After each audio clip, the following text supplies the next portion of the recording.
इतना सिस्टम है ब्रेन से लेकर के और पैर तक। कोई अगर एक्सटर्नल बीमारी है जिसमें लक्षण है तो मैं ब्रेन का भी, जैसे एपिलेप्सी का मरीज आ रहा है, उसको पैरालिसिस हो गया है, हेमरेज हो गया है, तो ब्रेन का हो गया। गला में वो थायराइड का समस्या है तो उसके लिए हम लोग काम करते हैं। उसको अपर रेस्पिरेटरी इन्फेक्शन, अगर गला में दर्द और बुखार खांसी दर्द, उसके लिए इलाज करते हैं हम। इन्फेक्शन है, इन्फेक्शन डिजीज।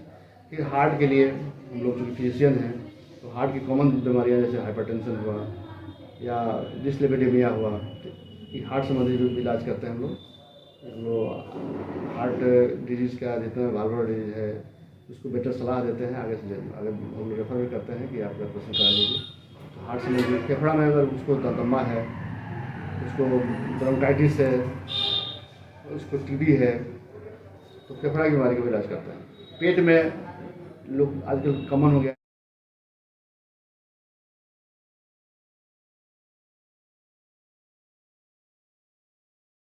तमाम जनता जनार्दन के हम उज्ज्वल निमर भोजपुरिया माटी न्यूज चैनल से चिकित्सा है महान कार्यक्रम को लेकर छपरा शहर के ऐसे सुप्रसिद्ध डॉक्टर जिसे मैं आप सभी के साथ रूबरू करा रहे हैं, जो कि छपरा शहर में बहुत दिनों से छपरा शहर के लिए बेहतर सेवा दे रहे हैं।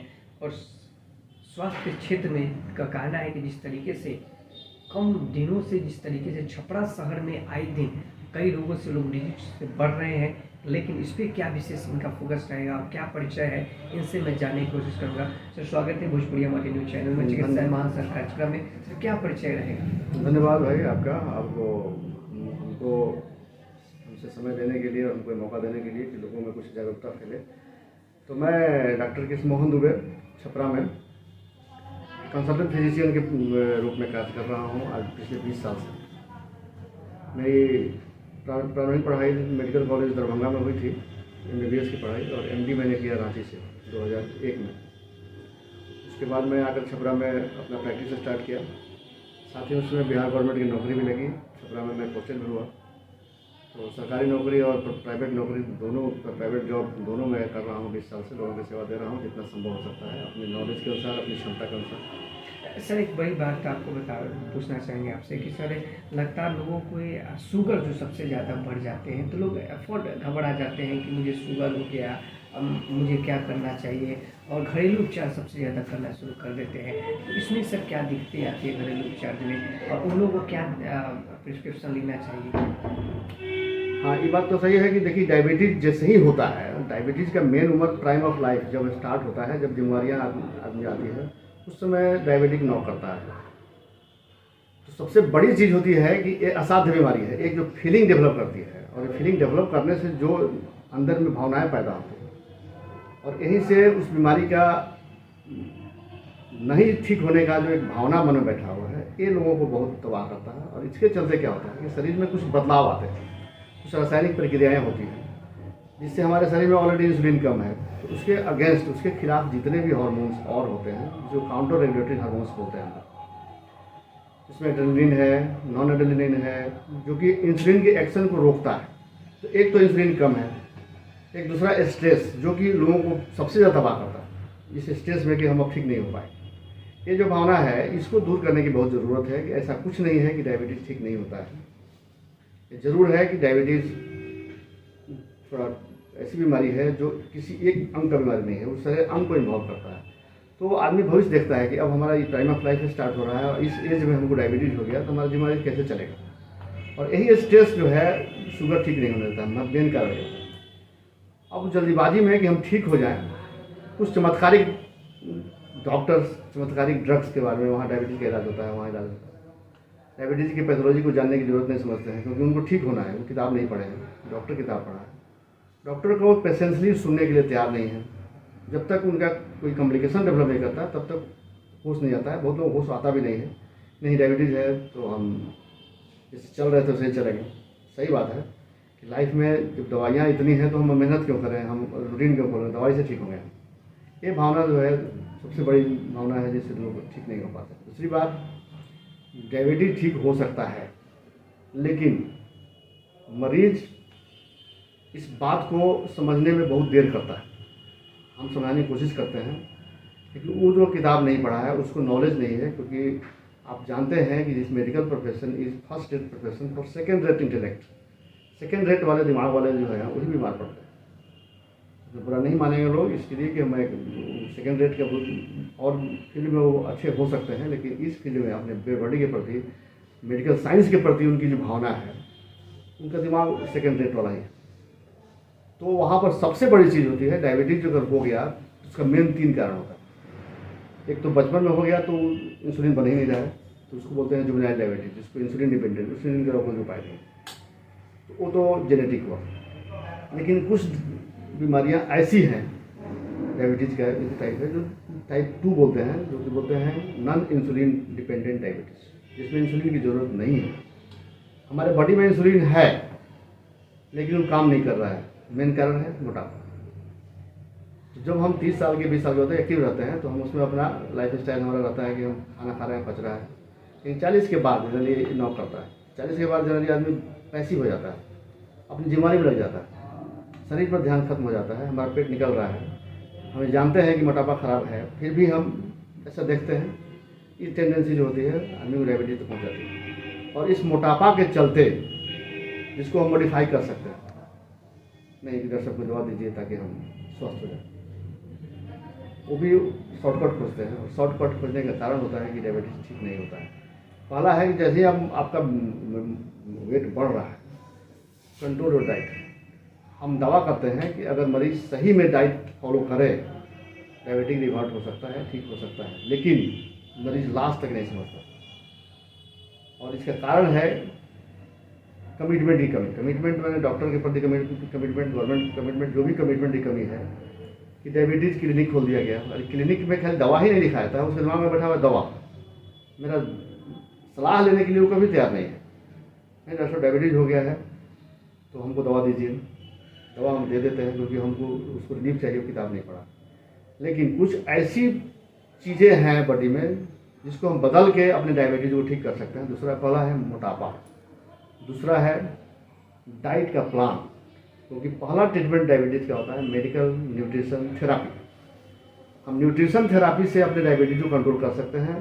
मेरे मन में भावना रहती है लोगों के मन में कि हम 2 बार खाएंगे, या तो रूटीन से हम 2 ही बार टाइम मिल रहा है हमको, और नहीं तो हम कम खा करके ठीक हो जाएंगे। लेकिन यही से सोच गलत होती है।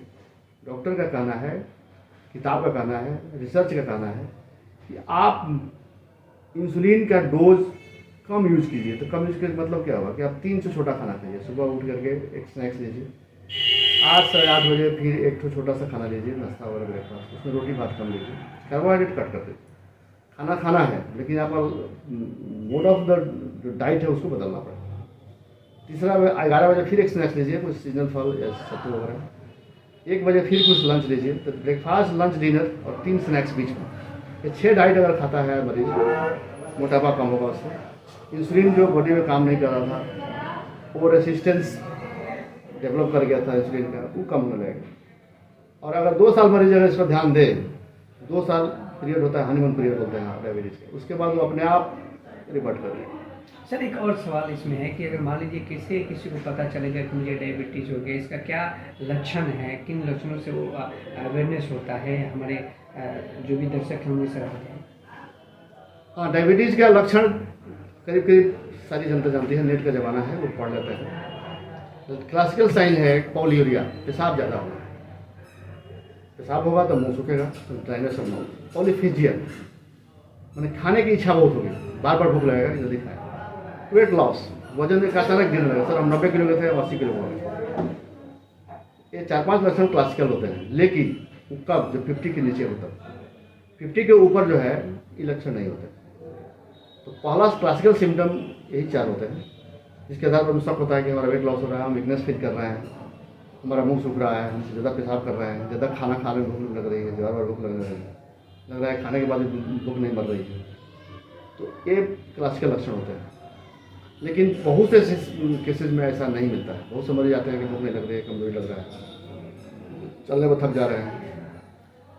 तो कई तरह के सिम्टम होते हैं। कभी कभी मरीज बहुत लेट स्टेज में आता है, जिसमें उसको बहुत ज़्यादा चर्बी बढ़ा रहता है, लिपिड बढ़ा रहता है।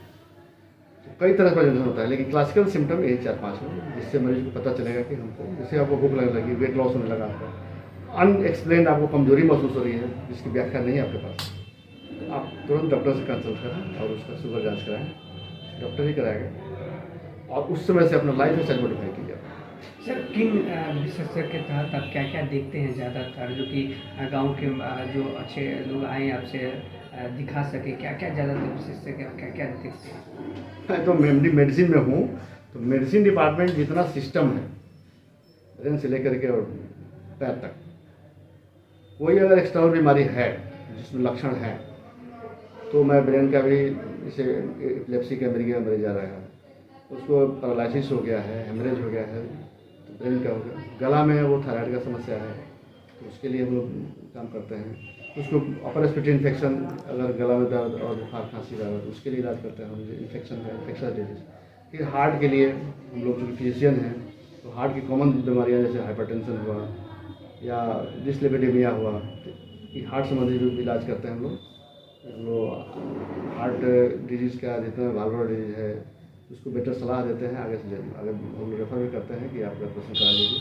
तो हार्ट संबंधी, फेफड़ा में अगर उसको दमा है, उसको ब्रोंकाइटिस है, उसको टीबी है, तो फेफड़ा की बीमारी का भी इलाज करते हैं। पेट में लोग आजकल कॉमन हो गया है लीवर कुछ नहीं होता है, पेट संबंधी बीमारी कॉमन हमारे यहाँ जो है, जैसे जियार्डिया, एमीबियासिस, पेट खराब हो गया है, पानी गड़बड़ी से होता है, तो पेट संबंधी इलाज में करते हैं।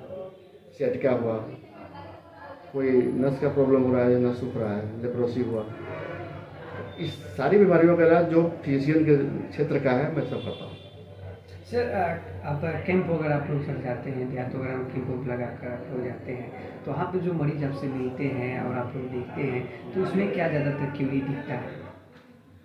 सबसे ज़्यादा जो ये है कि माल न्यूट्रिशन, जो हम लोग देखता है कि लाइफ स्टाइल एकदम नहीं है।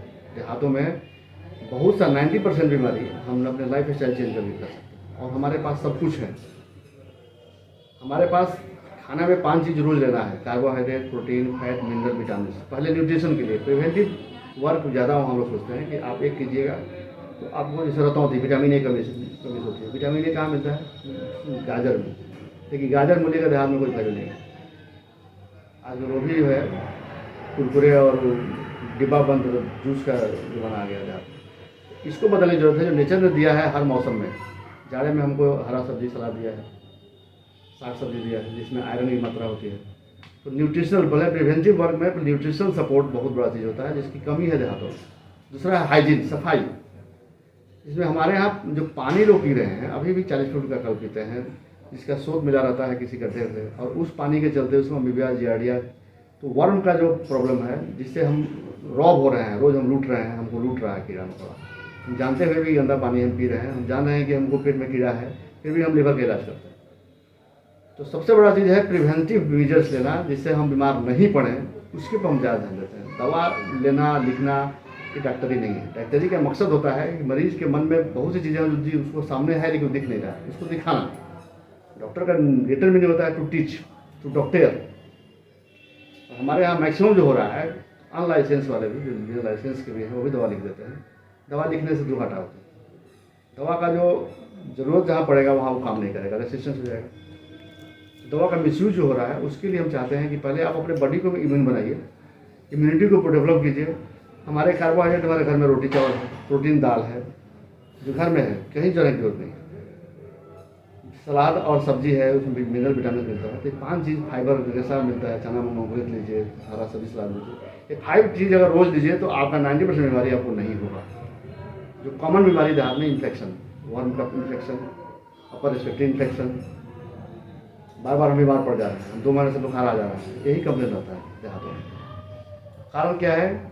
मिसयूज ऑफ एंटीबायोटिक, जिससे इम्यूनिटी और सप्रेस होता है, और बॉडी उसको दिख रहा है कि हम कमज़ोर हैं, लेकिन अपने को कमज़ोर मानने को तैयार है। दिमागी जो दृढ़ता होती है, दिमागी एक हार्डनेस होता है, मरीज एक्सेप्ट नहीं करता है कि नहीं दवाइयाँ हैं तो हम इतना प्रिकॉशन क्यों लें। लेकिन प्रिकॉशन के नाम पर देहातों में अभी भी जागरूकता फैलाने की ज़रूरत है। सर एक और बड़ी सवाल रहेगी कि आप सर 20 वर्षों से छपरा शहर के लिए आप देख रहे हैं, मेन आपका लोकेशन क्या है, क्या आपका क्लिनिक का नाम है? जो कि देहात के लोग बहुत सारे मरीज तो आते हैं, लेकिन डेवोट हो जाते हैं, आपके पास जाना चाहते हैं लेकिन वो नहीं आ पाते हैं, तो उन लोगों के लिए क्या आपका एड्रेस है और क्या क्लिनिक का नाम है, हमारे दर्शकों को सर बता सकते हैं?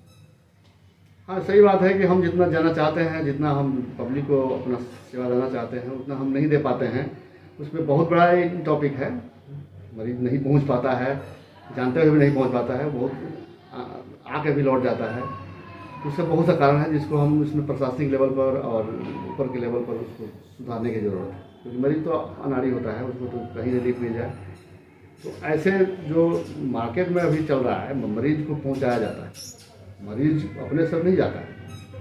बेचारे को पता है कि डॉक्टर साहब के दुबे के यहाँ डॉक्टर दिखाना है, लेकिन यहाँ आने के बाद उनको डाइवर्ट कर दिया जाता है कि नहीं चलिए वहाँ पर दिखा देते हैं। उसको फ़ायदा हुआ नहीं, अब किस नीयत से ले जाते हैं सब आपको पता है, हम ज़्यादा कहने की जरूरत नहीं है उसमें। लेकिन नीयत जो है उनका है कि हम कुछ कमा लें और मरीज ठीक नहीं हो फिर तो दुबे जी के यहाँ चला ही जाएगा। तो मेरा क्लिनिक एकदम साफ़ सुथरा जगह पर, दरोगा राज चौक पर, चिरंजीवी हेल्थ केयर सेंटर के नाम से है, एकदम मेन रोड पर जहाँ बस रुकती है। यहाँ से ट्रांसपेरेंट इतना क्लियर कर जगह कहीं नहीं होगा, इसलिए लौटने की बात नहीं है। अगर लौट रहा है तो लौटाया जा रहा है। पता है कि फिर आता है और कहता भी है कि डॉक्टर साहब आप ही के यहाँ आए थे, लेकिन जो है वहाँ लेकर चला गया। तो अब इस पर मंथन की ज़रूरत है, इसमें सुधार के लिए प्रशासनिक कमिटमेंट की ज़रूरत है। हाँ, हम चाहते हैं कि जेन्युइन उसको सेवा मिले, हम एमडी किए हुए हैं, तो हम अपना बेस्ट उसको दे सकें। अगर आता है तो उसको हम बेस्ट देने की कोशिश करते हैं। दोबारा भी आता है तो हम कहते हैं उसको नहीं, वो बोलते हैं मेरे बेटा ठीक है, तुम भाग में नहीं था तुम्हारा, अपना तुम कट गया, अब आओ हम तुम इलाज करते हैं। सर, छपरा शहर के लिए विशेष स्वास्थ्य के प्रति क्या अपील रहेगा? बेहतर स्वास्थ्य सुझाव में क्या आपका अपील रहेगा? हम जितना ही सुविधाएं हैं, देखिए रिसोर्सेज लिमिटेड होते हैं, जितने रिसोर्सेज हैं उसको बेटर, उसको मैक्सिमम यूटिलाइज करें पब्लिक। हम यही चाहते हैं कि अच्छे जगह जाए, क्वालिफाइड के पास जाए, क्योंकि गलत दवा, गलत डायग्नोसिस नहीं। यहाँ पर सबसे बड़ा बात है कि अवेयरनेस तो है, अस्पतालों में भीड़ लग रही है, लोग जा रहे हैं आ रहे हैं, लेकिन उनको पता नहीं है कि हम किस लिए आए हैं, हमारा क्या मकसद है। हमें ठीक होना है, सही में बीमार हैं तो एक सही सलाह क्या होना चाहिए, हम सलाह कंफ्यूज है मरीज में। तो सबसे बड़ी बात है कि काउंसलिंग जरूरी है मरीज की। देखो जो बीमार पड़े हो तो पहले तुमको दवा खाने का अधिकार नहीं है, तुम दवा दुकान से लेता हो देहात में, पेट के पास जाएगा, उससे बीमारी का रूप बदल जाता है। तब हम लोग पास आता है तो हम लोग जब देखते हैं उस अवस्था में तो दवा का साइड इफेक्ट कितना हुआ रहता है कि बीमारी पर ध्यान खत्म हो जाता है हम लोग दवा को। तो सबसे बड़ा है कि OTC ड्रग काउंटर से दवा मत लें, कृपा करके। अस्पतालों में डॉक्टर बैठे रहते हैं, क्वालिफाइड डॉक्टर हैं, उनसे आप राय लीजिए। अगर वो दवा नहीं करेंगे तो आपको गलती से दवा नहीं देंगे, इतना तय है। सर, ज़्यादातर हम देखते हैं गांव में कि कुछ भी हटाकर सा कुछ भी हुआ तो जाकर किसी दवा दुकान से या फिर ग्रामीण इलाका के जो डॉक्टर नॉर्मल जो है उनसे सलाह लेकर उनसे लोग दवा ले लेते हैं, लेकिन वो दवा क्या सक्सेसफुल होता है या वो नहीं होता है? लोग बोलते हैं कि हम गए तो हम ठीक हो गए। ये जो मानसिकता लोग में आज भी भरा हुआ है, उन लोगों के लिए सर क्या कहिएगा? 90% बीमारियां ऐसी हैं जो अपने आप ठीक होती हैं और पब्लिक को लगता है कि दवा से ठीक हो गए। कॉमन कोल्ड होता है वो 2 से 3 दिन में ठीक हो जाता है। तो ये 90% जो भ्रांति है और इसका वो लोग गलत फायदा उठाते हैं कि हमने ठीक कर दिया। ऐसा कुछ नहीं है। आपको हमने कहा कि self medication is the dangerous. Self medication से आप अगर कोई दवा पेन किलर खाते हैं, आपके पेट में अल्सर हो जाए, आँख फट जाए, तो आपकी जान जा सकती है। कि मरीज को शायद पता है या नहीं है, बताया जाता है लोगों को, लेकिन वो यहीं तक उसके चैम्बर के बाहर उसको याद नहीं रहता है कि हमने डॉक्टर साहब क्या सलाह दिया, तो फिर वही गलती करता है। तो वो अनाड़ी बोले नहीं कि देयर आर सेकेंडरी इंटेलेक्ट, लोगों का उतना ही बुद्धि है। और बीमार आदमी जो हो जाता है तो और दिमाग काम नहीं करता। डूबते को तिनका का सहारा, जो जहाँ पे मिला वहाँ गया, दुकान से लिया, दुकान वाले ने अपना दवा दे दिया। अच्छा, उसको रिलीफ चाहिए, ये न किन प्रकार ना हम लोगों के पास प्रोटोकॉल्स है कि नहीं, पहले हमें हिस्ट्री लेंगे, एग्जामिन करेंगे, फिर जांच करेंगे, फिर उसके बाद हम बताएंगे कि आपको बीमारी क्या है। लेकिन एक बिना जाने और क्या हम हुआ है और दवा खा लिए तो ये सीधा सुसाइडल। हम तो इसके लिए एकदम रोक लगाने की सरकार से अपील करेंगे, हम अपने प्रशासन से अपील करेंगे कि पहले तो बिना प्रेस्क्रिप्शन के दवा आप कर दीजिए, और उसका प्रेस्क्रिप्शन जो लाइसेंस हो, जिसके बिना लाइसेंस वाले दवा लिख रहे हैं उसको बंद किया जाए। क्योंकि अभी WHO का रिपोर्ट के अनुसार जितनी एंटीबायोटिक आई है सब रेसिस्टेंस हो चुकी है। अगर किसी को बहुत सीरियस इन्फेक्शन हो गया तो वो बैक्टीरिया जो अंदर गया हुआ है वो रेसिस्टेंस है, पहले से अपने को रक्षा कवच बनाकर बैठा हुआ, तो एंटीबायोटिक जब जरूरत पड़ेगा काम नहीं करेगा। इसलिए पहले तो OTC मेडिसिन जो ओवर द काउंटर ड्रग जो काउंटर से ब्लड लेके कह रहे हैं, उसको बंद करने की बहुत ज़रूरत है। नहीं तो आगे वाला तमाशा जो आने वाला है कि आदमी के पास दवा रहते हुए भी आदमी मर जाएगा, क्योंकि दवा सुनेगा ही नहीं। जो बैक्टीरिया है वो अपने बचने का रास्ता बनाता है, रेसिस्टेंस डेवलप करता है। Under dosing, unnecessary dosing, unnecessary दवाइयाँ खाने से बचिए। हम यही सलाह देंगे लोगों को कि आपको 2 दिन वेट कीजिए, कोई बुखार सर्दी खांसी हो तो दवा झटा के मत खाइए। बॉडी को भी विश्वास कीजिए, बॉडी आपका लड़ रहा है, उसको लड़ने का मौका दीजिए।